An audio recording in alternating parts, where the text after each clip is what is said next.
Hello friends, income tax के cases की series में आज जो केस हम डिस्कस करेंगे वो प्रोसिक्यूशन प्रोसीडिंग्स को लेकर के है, जो कि रेवेन्यू डिपार्टमेंट एसएससी के एंगेस्ट टीडीएस लेट जमा करने पर या ना जमा करने पर प्रोसिक्यूशन प्रोसीडिंग्स जो है वो चला सकता है।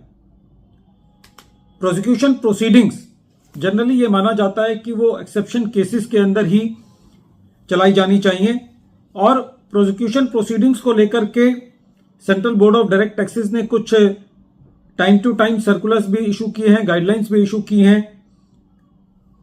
प्रेजेंट केस के अंदर एसएससी ने अपना सारा टीडीएस इंटरेस्ट के साथ जमा कर दिया था और फिर भी इनकम टैक्स डिपार्टमेंट ने एसएससी के डायरेक्टर्स के अगेंस्ट प्रोसिक्यूशन प्रोसीडिंग्स जो हैं वो इनिशिएट की थी। तो ऐसी परिस्थिति में जहां पर सारा टैक्स इंटरेस्ट के साथ जमा हो चुका है, तो क्या इन प्रोसिक्यूशन प्रोसीडिंग्स का फेट होना चाहिए? यही चीज बॉम्बे हाई कोर्ट ने एक क्रिमिनल रिट पिटीशन जो एसएससी ने फाइल की उसके केस में डिस्कस की। केस का नाम है Hemant Mahipatre Shah and another versus Anand Upadhyay and another, Sahil Arora and other. और ये केस 482 आईटीआर पेज नंबर 1 पर रिपोर्ट हुआ। इस केस का जजमेंट 12 अगस्त 2024 को आया।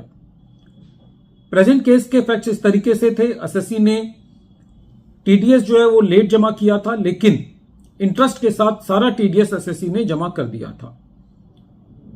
कमिश्नर ने सेक्शन 279 सबसेक्शन 1 के अंदर अपनी कंसेंट दी एसएससी के अगेंस्ट प्रोसिक्यूशन को लॉन्च करने की और एडिशनल चीफ मेट्रोपॉलिटन मजिस्ट्रेट के सामने कंप्लेंट फाइल करी section 276 B read with section 278 B के तहत।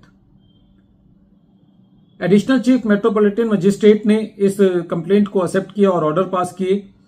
एसएससी ने इन ऑर्डर्स के अगेंस्ट एडिशनल सेशन कोर्ट के अंदर अपील फाइल करी और जिसको एडिशनल सेशन कोर्ट ने रिजेक्ट कर दिया और एडिशनल चीफ मेट्रोपॉलिटन मजिस्ट्रेट के ऑर्डर्स को कंफर्म किया।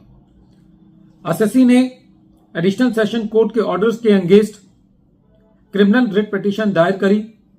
ये criminal writ petitions criminal procedure code 1973 के सेक्शन 482 के तहत फाइल की गई और article 227 of the constitution of India के आर्टिकल के तहत ये क्रिमिनल रिट पिटीशन फाइल की गई।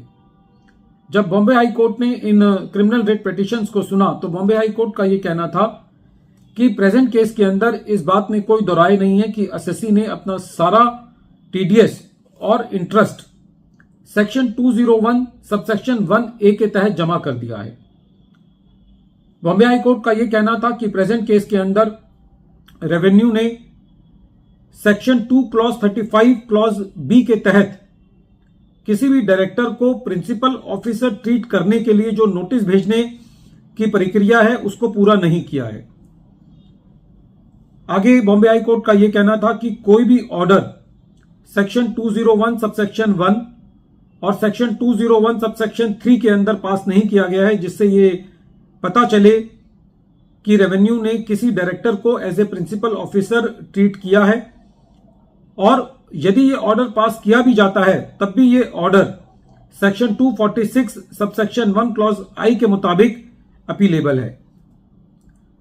बॉम्बे हाई कोर्ट ने फर्दर ये कहा कि प्रेजेंट केस के अंदर सेक्शन 221 के अंदर कोई पेनल्टी भी एसएससी के ऊपर नहीं लगाई गई है टीडीएस को जमा ना करने के ऊपर। तो ऐसी परिस्थिति के अंदर जो प्रोसिक्यूशन प्रोसीडिंग्स एसएससी के अगेंस्ट चलाई गई हैं वो एज पर द लॉ नहीं है और वो अब्यूज ऑफ पावर है।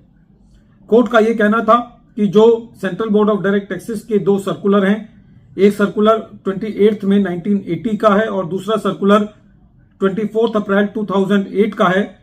उन दोनों सर्कुलर्स के मुताबिक कहीं ना कहीं ये मैसेज आता है कि यदि एसएससी ने अपना टीडीएस और इंटरेस्ट जमा कर दिया है तो एसएससी के ऊपर प्रोसिक्यूशन प्रोसीडिंग्स नहीं चलाई जानी चाहिए।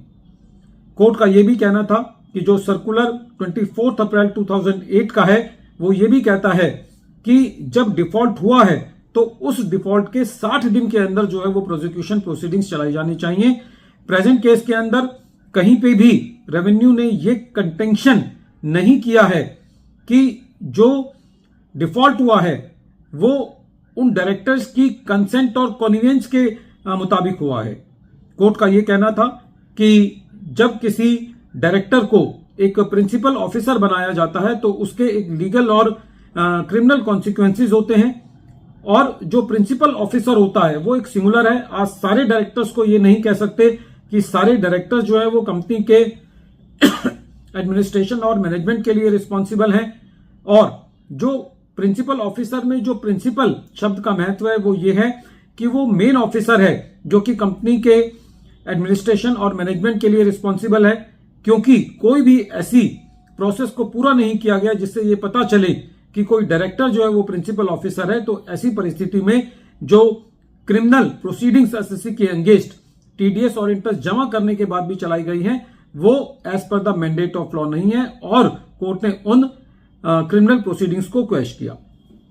वीडियो के अंत में एक बार फिर मैं केस का नाम रिपीट कर रहा हूं। केस का नाम है Hemant Mahipatre Shah and another versus Anant Upadhyay and another, Salil Arora and another, और ये केस बॉम्बे हाई कोर्ट ने 12 अगस्त 2024 को डिसाइड किया, और ये केस 482 ITR पेज नंबर 1 पर रिपोर्ट हुआ। Thank you friends.